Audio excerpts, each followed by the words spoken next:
talking this morning at breakfast about his long-running sort of association with parts of the Midwest, the Ozarks, you know, your family going back generationally in these areas, and how that's kind of echoed across your fiction of you know, the hardscrabble rural environments.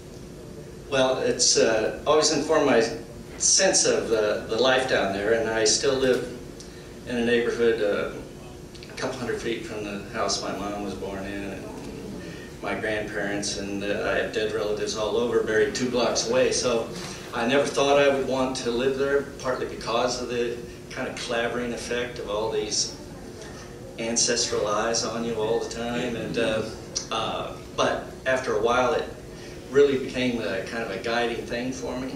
And I am naturally drawn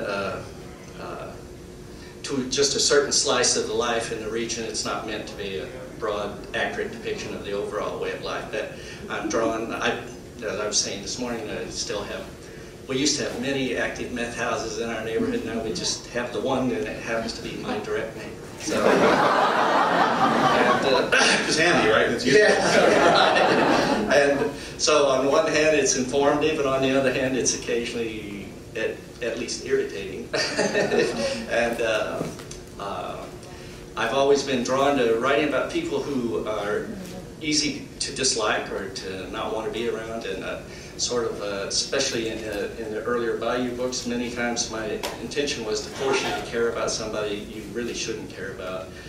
When you start reading, you don't think I could possibly care about this person as a human being. That's always been sort of what pulled me into all of this, and it may morph some over time, but my familiarity with these people in this milieu just keep feeding me stories every time I look out the window. It's just one more thing. So the region itself, I can't imagine setting what I do anywhere else and having it work.